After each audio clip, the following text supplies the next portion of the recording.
Olá pessoal, bem-vindos à nossa aula de número 19 do nosso curso de História Geral. E agora, na esteira das revoluções inglesas, nós trataremos do Iluminismo, que foi a mentalidade, o modo social, cultural, filosófico, que predominou especialmente no século XVIII, chamado século da razão ou século das luzes.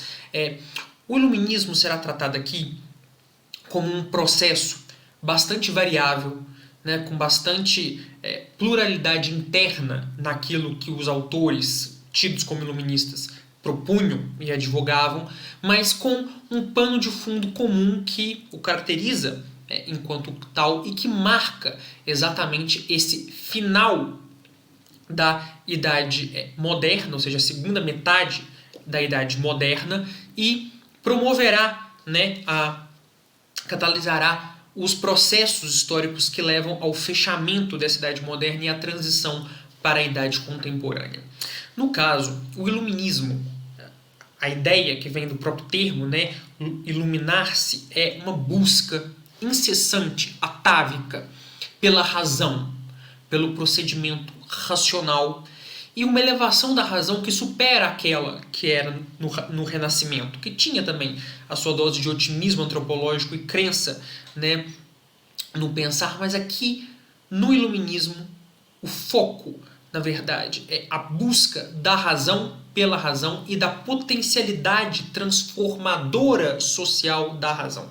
Aqui nós estamos falando da razão enquanto suprema em relação ao que se viveu até então, praticamente até aqui, desde o momento que nós começamos o curso falando do Antigo Egito, até esse momento, o peso e a importância da tradição. É uma sociedade tradicional, uma sociedade que era pré-moderna e com o nascimento da modernidade ganha tração no Renascimento, na Reforma, e chega então aqui ao Iluminismo a ideia de uma razão que suplanta a tradição, que consegue olhar para a tradição, dissecá-la e se libertar das amarras, do jugo dessa tradição, ou do que os iluministas chamavam a superstição social ou comunitária, e essa razão então que será um saber disruptivo, cujo lema será ouse saber, ouse pensar, ouse achar, e que promoverá, a partir da razão, uma engenharia política e social. Reestruturar toda a sociedade em critérios puramente racionais, dedutivo-lógicos, não com base na experiência histórica, com base na narração abstrata, na teoria pura.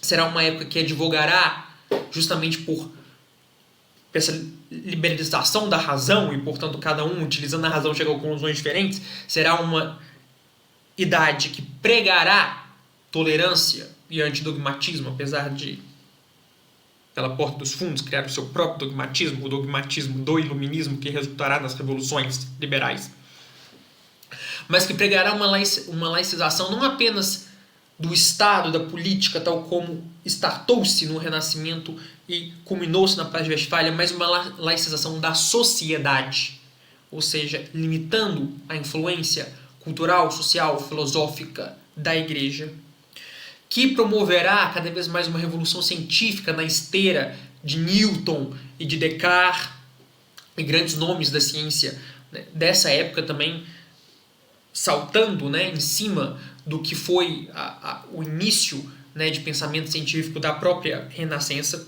Será uma sociedade que verá na educação, ou seja, no educar, no saber, a métrica da ação.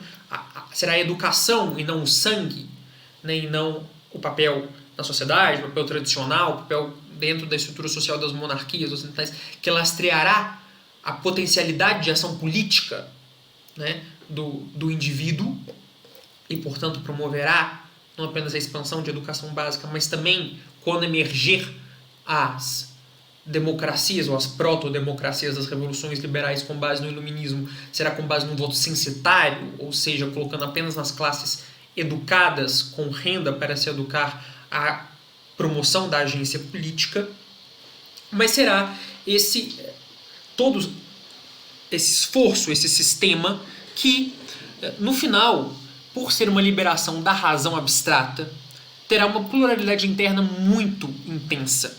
Então, na verdade, vamos, por exemplo, destrinchar.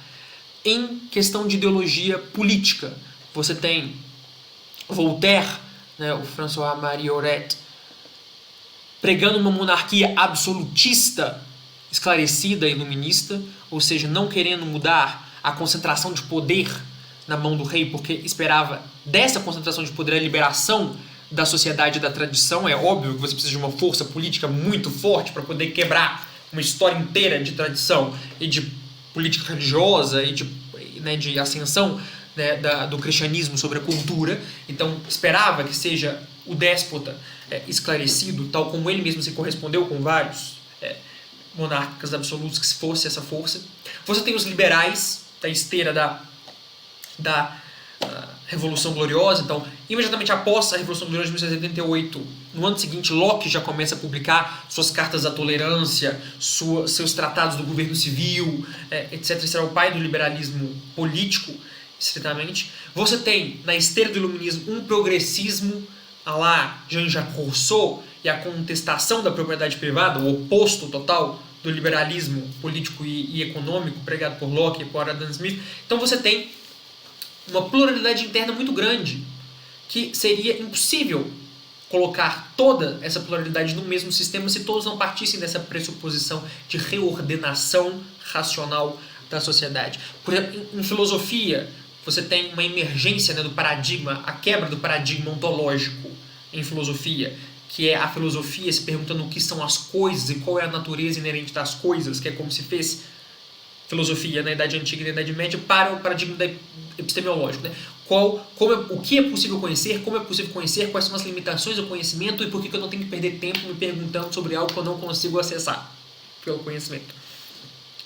Nesse paradigma epistemológico, você tem várias correntes no iluminismo. Você tem a corrente do racionalismo de Descartes puro, do ceticismo de Hume, do empirismo de Locke, do criticismo de Kant. Então, essa liberação da razão gerará várias correntes. E é óbvio que cada uma dessas correntes, ligadas especialmente à tradição política, gerará ideologias. É a época do nascimento das ideologias, no sentido próprio do termo, ou seja, uma utopia abstrata na qual se quer chegar, e se faz a partir dessa utopia uma engenharia social do real, buscando chegar a essa utopia. E nesse sentido pode ter utopia liberal, pode ter utopia progressista, pode ter utopia reacionária, que seja.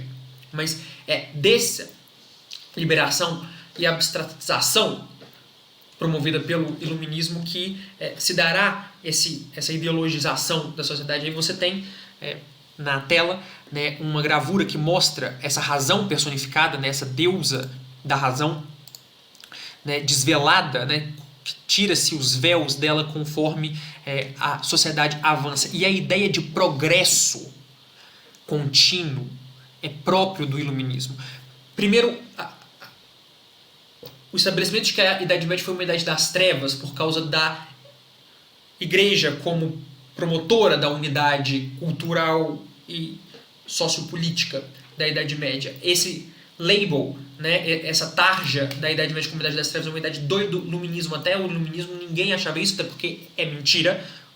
1000 anos de progresso civilizacional, cultural e também tecnológico e filosófico, mas o iluminista que quer reduzir a influência do cristianismo na sociedade, quer laicizar não apenas o Estado, mas a sociedade, e que quer liberar a razão pura, livre das suas amarras históricas e da tradição, taxará a Idade Média, né, de atrasada, de Idade das Trevas, e dará ao seu século, ao século XVIII e ao iluminismo, essa liberação cada vez mais progressiva em relação à verdade e à razão.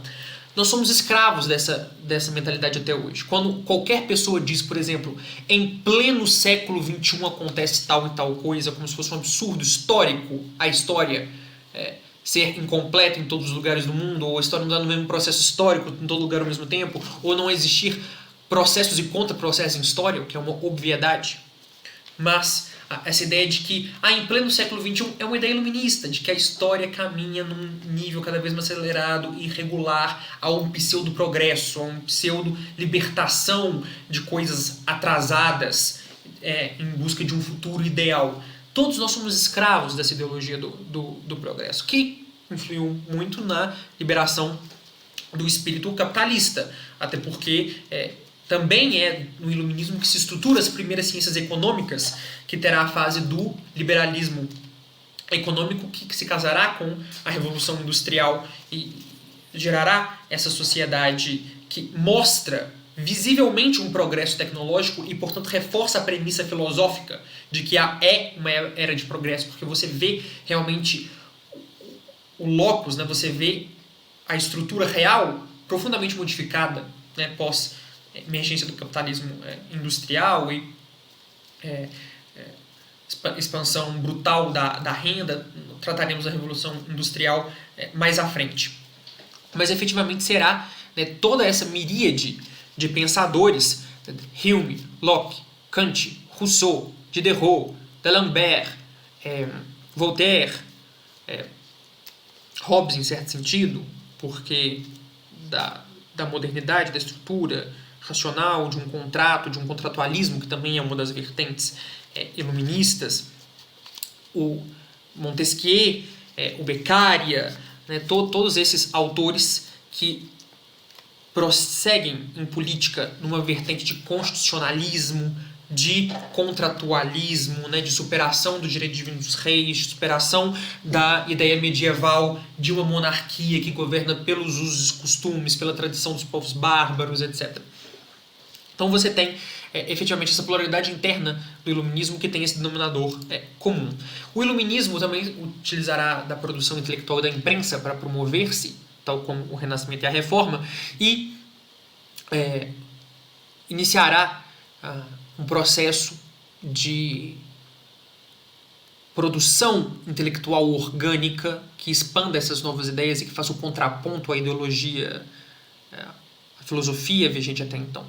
Então você tem a enciclopédia, ou seja, até essa premissa de que todo o saber é racional e sistematizável e demonstrável de forma conectada, didática, etc. Até isso também é um princípio iluminista da qual estamos presos até hoje, de uma enciclopédia organizada. E é claro que os verbetes da enciclopédia trarão apenas esse saber novo, liberto e progressista e avançado e iluminista. Então você tem efetivamente todas essas... o campo científico, o campo político, o campo estritamente filosófico, o campo econômico sendo influenciado pelas ideias iluministas. Essas ideias se propagam nas elites, especialmente nas classes educadas, inclusive até mesmo entre a nobreza, apesar de ser, em tese, questionador da nobreza, a ala mais radical, mas existe uma ala moderada do iluminismo que prega não revolução, mas reforma, e essa parte agradará a nobreza, que sempre, desde do declínio do feudalismo, busca sempre para si uma posição social, né, que lhe permita continuar à frente do Estado, e as reformas políticas propostas pelo iluminismo também abrirá uma janela de oportunidade para a nobreza se colocar na frente desse progresso histórico, de ser essa elite dirigente que promoverá efetivamente essas reformas. Veja que a Inglaterra, né, a Revolução Industrial e o início do parlamentarismo tem um destaque da nobreza, né, como detentora de terras, etc., como a parte dirigente desse movimento político. Então, é possível que haja um iluminismo que não seja tão confrontador do sistema das instituições, a ponto de angariar apoio entre a nobreza e também entre as monarquias. Já lá vamos. Então, é nos salões franceses, nos clubes acadêmicos, nas sociedades intelectuais, né, nos cafés intelectuais que se dará a promoção desses ideais iluministas que afetarão não apenas burguesia, mas nobreza e mesmo monarquia. E será, é claro, também uma estratégia da monarquia, dos monarcas absolutos pós-renascença, né, pós-reforma, pós-renascentismo, modernidade. Usar também o iluminismo como uma cada vez progressiva reforço, reestruturação do papel do Estado. Então, perceba que, se por um lado o iluminismo promete progresso, liberdade, liberalismo, contrato social, constituições, por outro, a força política necessária para quebrar milênios de tradição, de resquícios de estrutura feudal, de privilégios de castas, né, de papel do domínio religioso na sociedade, demandará um poder centralizado, que é essa monarquia absoluta já constituída por excelência.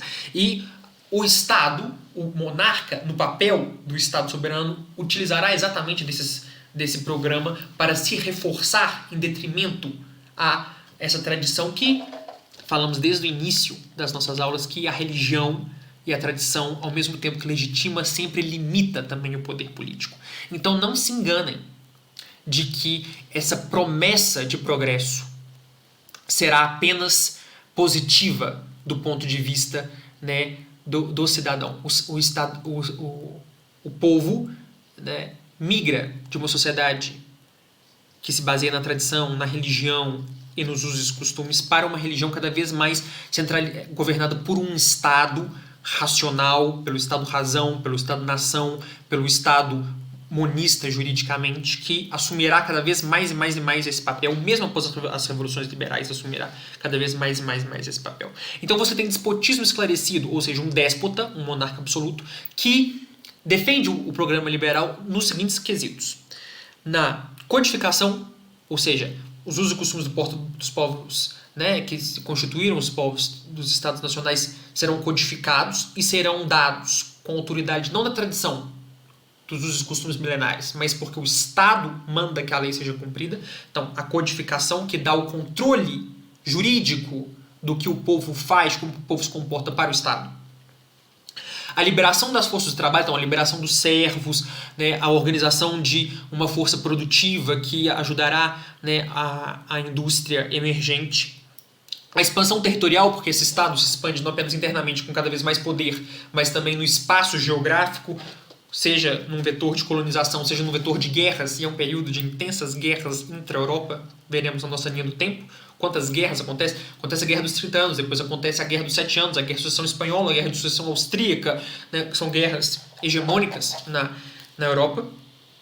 Você tem a educação básica sendo promovida, você tem reforma penal, por exemplo, Cesare Beccaria, né, que é um jurista que promoverá efetivamente a racionalização do direito penal e a abolição, né, de penas degradantes, né, uma estrutura de prisão permanente, né, progressivo menos uso, né, da pena capital, proporcionalidade no direito penal e tolerância religiosa, porque cada vez menos importa para o Estado a religião que o cidadão segue, desde que siga alguma, apenas por um princípio de coesão social, mas o conteúdo teológico da religião é cada vez mais marginal para os interesses do Estado e da classe pensante. Então você tem, né, um iluminismo que é tanto o mais radical, contestador da monarquia, dos privilégios da nobreza e revolucionário, os filósofos radicais, Baron de Holbach, né, Mandeville, etc. E você tem um iluminismo mais moderado, reformador, né, que é o de Montesquieu, o de Locke, o de Constant, né, um iluminismo mais apoiador da monarquia constitucional ou de uma monarquia absoluta esclarecida que vai lentamente legislando os direitos do povo e o liberalismo econômico, etc. Essa, então, é a expressão desse iluminismo que catalisará processos como a independência dos Estados Unidos, como os movimentos constitucionais, o despotismo esclarecido, que foi em Portugal, com o Marquês de Pombal, ministro de Dom José, que faz toda a cartilha, né, iluminista, reforma a burocracia do Estado, né, expulsa os jesuítas como esse elemento de controle da Igreja Católica, da educação básica, né, e do Estado, na Espanha com Carlos III, na Rússia com Catarina a Segunda Grande, na Dinamarca com Cristiano VII, na Prússia com Frederico II, na Suécia, em Nápoles, na Sardenha, na Áustria com Maria Teresa e Joseph II, que também é Sacro Imperador, então na Alemanha, na França, por mais que seja o berço desse iluminismo, a monarquia será mais irredutível, até que o monarca que mais será aberto à influência iluminista e à reforma iluminista será exatamente Luís XVI, que será o monarca vítima da Revolução Francesa, gerada pelo iluminismo radical, especialmente. Inicialmente moderado, depois cada vez mais radical, conforme a Revolução Francesa vai se radicalizando, mas cuidaremos dela com cuidado. Então, você tem um iluminismo moderado, reformador, e um radical revolucionário, mas essa é a ideia geral do iluminismo, que, como vocês podem perceber, é a ideia que prevalece até hoje da onda do progresso, da onda, né, da libertação da tradição, de tudo aquilo que é religioso. E é exatamente aqui que começa essa ideia de oposição entre razão e religião, que até então nunca existiu. A igreja, inclusive, sempre foi a promotora oficial do saber e da filosofia, não havia nenhuma incongruência de razão e religião. Ela começa a se formar aqui, especialmente por causa da reação ao iluminismo. Tal como a Renascença gerou uma reação no Barroco, muito ligada à Contra-Reforma Católica, o iluminismo terá uma reação no Romantismo, especialmente nos países em que o iluminismo for mais fraco, como, por exemplo, o caso do romantismo alemão. Então, o romantismo vê todo esse otimismo de progresso e de racionalidade do iluminismo e fala assim: vocês estão redondamente errados. O ser humano não é isso. Como disse Demestre, que era um reacionário e um romântico, falando assim: eu nunca encontrei esse o homem pregado pelo iluminismo, esse ser abstrato, racional, que pensa perfeitamente. Eu só conheci ingleses, franceses, espanhóis, portugueses, sei até que existem persas, mas nunca encontrei um homem. O que o romantismo tentou dizer como resposta ao iluminismo é que o homem não é razão pura, o homem é sentimento, o homem é sensação, o homem são os seus preconceitos calcados na história. O que define, né, como um homem pensa não é a razão pura abstrata, é o processo histórico. Então entra aqui junto com o romantismo nas artes, na literatura, na pintura, entra um historicismo, né, nas ciências históricas, ou seja, o que define o direito dos povos, por exemplo, não é o direito natural, racionalista do iluminismo, mas é como a história corre, é como as dinâmicas sociais se acomatam e permitem determinados processos, determinadas formas de governo, determinados, né, direitos da população. O homem não é esse ser puramente racional que duvida de tudo e que duvida inclusive da religião. O homem é um ser profundamente espiritual que vem de um processo histórico. O romantismo idealiza a Idade Média como uma idade de liberdade, porque não existe esse Estado, porque como o rei é fraco, só existe a realidade local e a realidade religiosa delimitada no feudo, né? O romantismo dirá que não, que é a Idade Média que é a idade da liberdade, porque você anda 80 km numa direção, você saiu do feudo, pronto, você sumiu no mundo. Não existe um Estado que pesa sobre você, não existem, né, essas estruturas. A estrutura, por excelência, não é o Estado, é a família. Né? Então, seria quando o homem mais poderia, né, se envolver. E uma desconfiança nesse excessivo racionalismo. Então, é uma confiança nos costumes, na tradição, no processo histórico. E, efetivamente, né, esses serão os três grandes grupos que atuarão, né, nesse período das revoluções liberais, que será o período que inaugurará a contemporaneidade com a Revolução Francesa. Os progressistas mais radicais, que querem destruir toda a sociedade, começar do zero, com base na engenharia social da razão, né, que serão, né, os revolucionários mais exaltados. Os liberais mais preocupados com a institucionalidade, com reformas progressivas, com liberalismo econômico, e realmente os românticos historicistas, que serão mais associados aos conservadores, aos religiosos, aos reacionários. Então essas são as três forças que, pensando no final da Idade Moderna, efetivamente irão para o campo da atuação política no início da Idade Contemporânea. E é assim que nós temos esse panorama desse século XVIII, que foi um século de profunda efervescência intelectual, artística, científica e social, com o iluminismo e essa reação romântica. Então, com isso, nós conseguiríamos perceber não apenas o liberalismo econômico e político que se casará com a Revolução Industrial, antes mesmo da eclosão das revoluções liberais, e, por outro lado, os processos históricos promovidos pelo iluminismo, como a independência dos Estados Unidos e até chegar na Revolução Francesa. Então, se você gostou desse vídeo, inscreva no canal, curta o vídeo e nos vemos na próxima aula. Até lá!